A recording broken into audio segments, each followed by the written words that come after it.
Welcome to Rebel Life Boxing, where I talk boxing and anything in between. Make sure to catch new videos daily at 9 a.m., 9:30 a.m., 1 p.m., and 5 p.m. Also catch an early bird video weekdays at 6 a.m. Support the channel, and thanks for watching.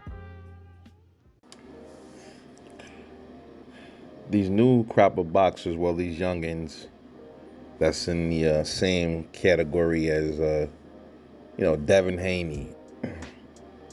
Shakur Stevenson, he's a little different because, well, he's in it too, but he's the only one, him and Chris Colbert, they're the only ones that's not in the same weight class as the others. So, but I want to still include Chris Colbert and Shakur Stevenson in the same group. So we got Chris Colbert, Shakur Stevenson, those two are at 130. And then you got Teofimo Lopez, Devin Haney, Gervonta Tank Davis, and you can even throw Ryan Garcia in there. All right, so you got these 6 guys, and Chris Colbert is the least talked about out of all of them. But shout out to Little B Hop, man. He from the town, so I gotta show love to Little B Hop. But let's talk real quick about the adversity or these boxers getting their chins tested. Because I think that's an important part of a boxer, like when he's developing, to see how he can take a punch, his punch resistance, to the face and stuff like that. Body too, but most of the time, a lot of people always like to talk about the chin. So, meaning how well could these boxers take a hit from somebody, not people that's low level, but punchers, put it like that. So, I want to talk real quick about that, because some of these fighters already were put to the so-called test, so to speak. Okay.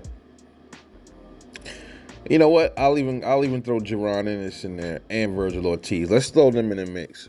Let's just throw all of them in the same mix, because they're in different divisions, but all of these guys that I mentioned, they are up and coming in their respective division. So they're what we call I wouldn't even say that they're prospects anymore. I would say that they're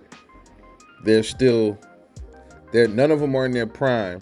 They're all still what you would call green or whatever, but they're still in their developmental stages, but they're up there where they're real contenders and stuff like that. They're not like 6-0, like, shit like that. All of these dudes have more than 10 fights already put away. So let's go down the line real quick. And what I want to do here is, like, okay, if these guys haven't faced any of these, if they didn't have their chin tested yet, who are likely opponents that will really test these dudes' chins?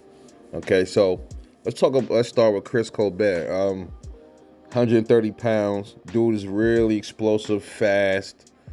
Not really known for his power, but he's really explosive. I would love to see him, and Devin Haney scrap one day. That would be a good fight, him and Devin Haney. I had to throw that in there. But Chris Colbert, he hasn't had any step-up fight yet as well either. He hasn't had his chin tested, so to speak.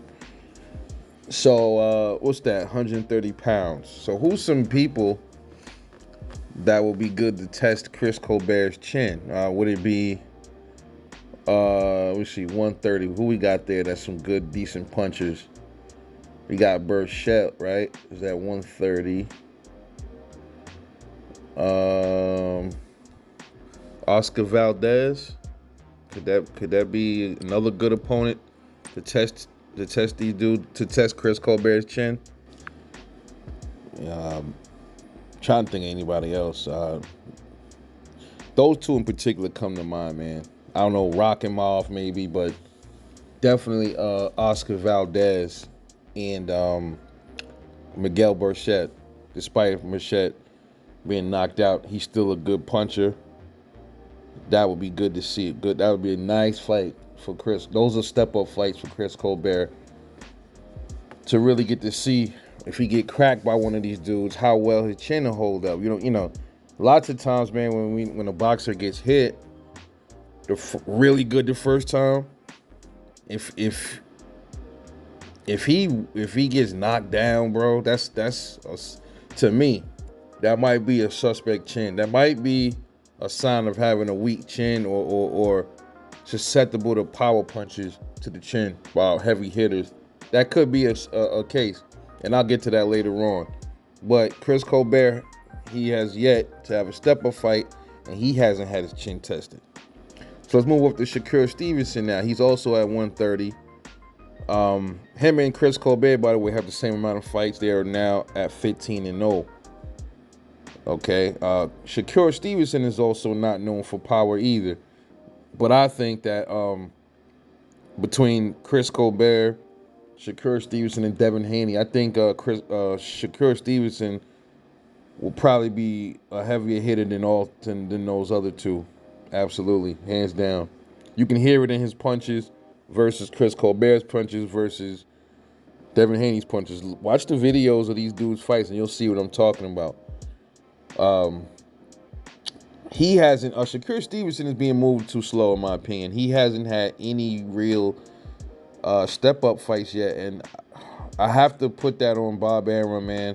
A lot of people probably share the same sentiment that I have, that they believe that Shakur Stevenson is going to get done the same way that Terrence Crawford is being done by Bob Arum if he stays with Top Rank. And I agree. If I was Shakur Stevenson, man, I would consider, I don't know what his contractual obligations are with Top Rank, but I would probably end up not re-signing, bro. If you see already what's happening with these other fighters, with Teofimo Lopez, Bud Crawford, you saw what happened with Guillermo Rigondeaux. Once I see stuff like that, I don't even want to deal with that snake, man. So I would definitely consider looking elsewhere if I was Shakur Stevenson in his camp, man. Yeah, he hasn't had his chin tested as well either. A lot of people think that this fight he's about to have with Jeremiah Nakathila is going to be a step-up fight for him where he's going to get his chin tested. I don't believe this is a step-up fight at all. I think this is actually a step backwards for Shakur Stevenson. I don't think this guy's that good. Something to note that somebody brought up to me, I'm trying to figure out who it was. One of my subscribers, actually, man, shout out to him, man. I forgot his name. But he said, man, in Africa, lots of times, man, over there's not really a lot of regulations with those fights. So a lot of fights get staged and fixed up a lot. So this guy that he's fighting, Jeremiah Nakathila, he could possibly be a fraud. You know what I mean? He could possibly have a phony knockout record, because that's what they like to do over there. I didn't have any knowledge of that, but shout out to the subscriber for dropping them gems on me. You know what I'm saying? But I don't think this is a step-up fight for him. The guy, let's just say he does have punching power. He's just too slow and too sloppy, and he's not fast enough to even really catch Shakur Stevenson flush. I just don't think it's going to happen. It's quite possible, but I just don't think it's going to happen. So, again, in Shakur Stevenson's case, a step-up fight where he definitely going to get his chin tested is Oscar Valdez and Miguel Burchett. And what I like about Shakur Stevenson is he's been calling these dudes out, all day. All day. Oscar Valdez been acting like he wanted to. Now he act like he want to smoke. But, ain't nobody really making no noise. I don't really see him really doing nothing, but whatever. So he is another one that hasn't had his chin tested as of yet. Having your chin tested is a rites of passage, man. And I think all boxers got to go through that. Absolutely. Because you got to see if you can withstand a punch, man. You got to. And Chris Colbert and Shakur Stevenson, as of yet, have questionable chins. You have to just say that. We don't know yet where their chins is at yet. So now let's talk about Move up to 135 real quick. We got Teofimo Lopez. He is the most proven chin as far as when it's regarding chin and his quality opponents than all of the other up and comers at 135. The top up and comers. He's fought Nakatani, had a rough time. Nakatani has decent power. Vasyl Lomachenko has decent power, and Vasyl Lomachenko was really cracking. He was hitting Teofimo Lopez with some real good shots towards the end of the fight. I think I may have seen Teo buzzed. He was buzzed. He definitely got buzzed. I think once, I forgot what round it was. Teofimo did get buzzed by Lomachenko, but Teofimo took it, didn't drop. You didn't really. If he would have wobbled a little bit, I think I seen his legs slightly wobbled, but it wasn't to the point where he was Bambi legs or nothing like that. But he was buzzed because you could see he was like a little bit visibly shaken. But that's normal. He still took it. He didn't fall. So I would have to say Teofimo has a pretty decent chin but the thing is though, he, you can argue the fact that Vasyl Lomachenko isn't the hardest puncher at the division. It might be true, because that might go to Teofimo Lopez actually, ironically, right? And Richard Commey. I'm trying to figure out who's the other harder punchers at 135. I would say Richard Commey, Teofimo Lopez, and then Luke Campbell is probably like mid-grade when it comes to power, so I wouldn't even say that. You can throw him in there, but I wouldn't really say he's like a world, just a hammer-fisted puncher, nothing like that. And Richard Commey had his chance, and you already saw what happened with Richard Commey. So Teofimo definitely has the proven chin right now at 135. There's probably not anymore that many other power punchers in the division that's really gonna have anything for him, in my opinion. Let's move up to Devin Haney. He just had his step-up fight with Jorge Linares. He was rocked in the 10th round. Yes, he was buzzed. He was hurt. His legs was a little shaky, but he did not fall. Keep in mind, Vasyl Lomachenko got dropped by Jorge Linares. Something to think about. So this was the first test for Devin Haney's chin, and Jorge Linares is not a pillow-fisted dude, and he's not a serious, KO, this one-punch knockout artist himself, but he has some power. And this is a step-up fight, and Devin Haney took that punch well. And even though people saying he was holding on, he had to. That's a survival tactic in boxing.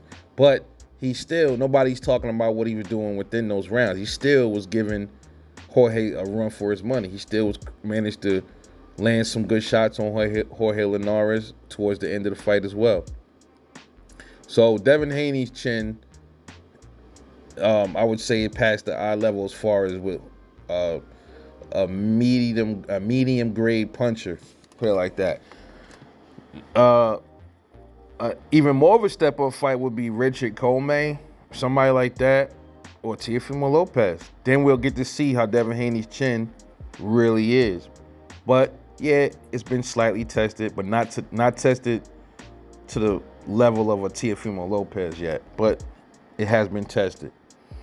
So let's move on to Ryan Garcia. His step-up fight was with Luke Campbell.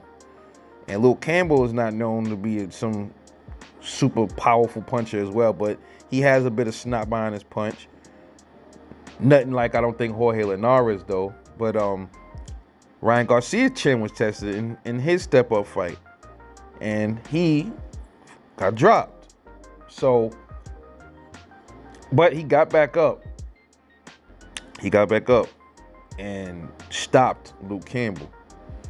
So, can you call Ryan Garcia's chin a little shaky? you can argue the fact that might be the case, it might not be. Considering that Luke Campbell isn't the biggest puncher, then he was able to really knock down Ryan Garcia. That could have been due to the fact maybe his leg position wasn't right. I don't know. But nonetheless, he still dropped him. So there's some questions that's going to be left to a lot of these dudes to hanging over Ryan Garcia's head until he fights somebody with some real power, and then we get to see his chin tested. And the same with Devin Haney and Teofimo. I did forget one other fighter at 135 that will test T.O.'s chin as well, and that's Gervonta Tank Davis. But I have to put a question mark on that one because we don't even know if Tank Davis is going to come back down to 135 to fight again. He might, but we'll see what happens at 140. So that's Tank Davis is another power puncher that will get that we need to see to test Teofimo's chin and Devin Haney's chin. I would love to see that. If they can take a Tank Davis's punch, I don't see why not though. Because I mean, Leo Santa Cruz was taking a lot of Tank Davis's punches, man. Just that uppercut, he didn't see it coming, and it got him out of there. So this is why I keep telling people about power, man. It's, power, I don't know, it's this thing where it exists, but then it's almost like it depends on the situation too. Because you had Tank Davis, this guy that has so much punching power, right? You had Leo Santa Cruz moving up in weight to fight. He moved up. What was that fight at? When did he fought Leo at 130? I think he fought him at 130 pounds. Still, this is a guy that they said that couldn't take Tank's. It wasn't gonna be able to withstand Tank's punches, and he was. Watch the fight, man. He was taking Tank's punches. He wasn't even wobbling until that knockout. So that's what I say about power, bro. Like, how you gonna say? People give Devin Haney, Shakur Stevenson, they give them hell for not being the biggest power puncher, but at the same time, you had Tank Davis couldn't even get rid of Leo Santa Cruz right off the bat. He couldn't get rid of Gamboa off the back. He just dropped him and he kept getting back up with a busted up leg.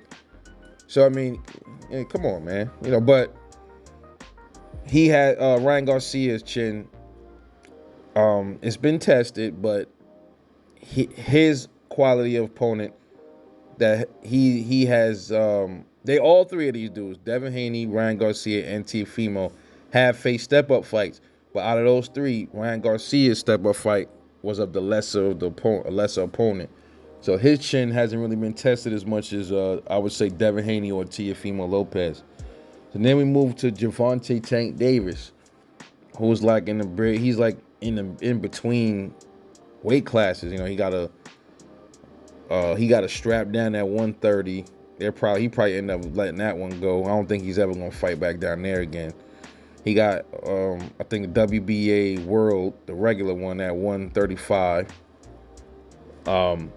Tank Davis, he, out of all of these other 135 newer up-and-comers, he has not faced any step-up fights yet. Very disappointing to say. Again, the reverse. Same for Tio. His biggest punching challenge would be Tank Davis, and Tank Davis's biggest punching challenge would be Teofimo Lopez. So we may never see that fight, man. I hope we do, but the way Floyd is moving, Tank, man, I doubt it, man. But we'll see. We'll see what happens. But Tank Davis is the only one out of these four that hasn't had his chin really tested yet. He hasn't had any real step-up fights. So you still got to question his chin. You have to. Because somebody's a power puncher doesn't mean that they can take punches. So you always keep that in mind. So Tank Davis has a question mark over his ability to take a punch as well by a power puncher. When I say ability to take a punch, I always mean by ability to take a punch from somebody else by somebody that can punch hard. So that's how I see it. So now leaving the 135, we going up to like 147. We got two dudes up there that's up and comers, and that's Vergil Ortiz and Jaron Boots Ennis. Both of these dudes have what we would call step-up fights, and they both had their chins tested. Absolutely. So Jaron Ennis, his challenge was against Sergey Lipinets, and he show improved, man. Show improved. Took a good shot from Sergey.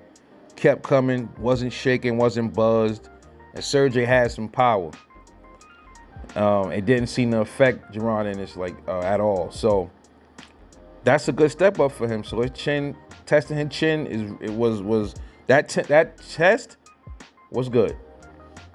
That test was good. Then you got Vergil Ortiz. His step up fight was Maurice Hooker. Maurice Hooker is known for his long, crazy long reach. Has some kind of pop behind his punches, but not nearly as strong to me as Sergey Lipinets. So Jaron Ennis definitely faced a better quality opponent when it came to step-up fights, in my opinion. Maurice Hooker ain't nobody to sneeze at, but I think Lipinets is just a harder puncher. And Vergil Ortiz took some shots from Maurice Hooker, and he ate them well too. He ate them. So his chin, as of yet, has been tested as well. So I would say Jaron's been tested a little bit more because of Sergey hits a bit harder than Maurice Hooker. So who would be good opponents to further test their chin at 147?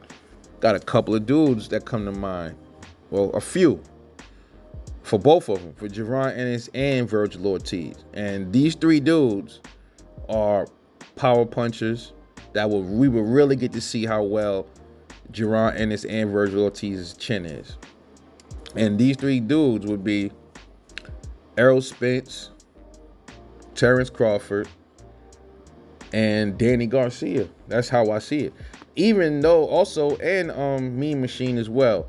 And another note, there's word that Mean Machine might be fighting Vergil Ortiz soon, but we'll keep an eye on that one. And that would be a step up fight for Vergil Ortiz too.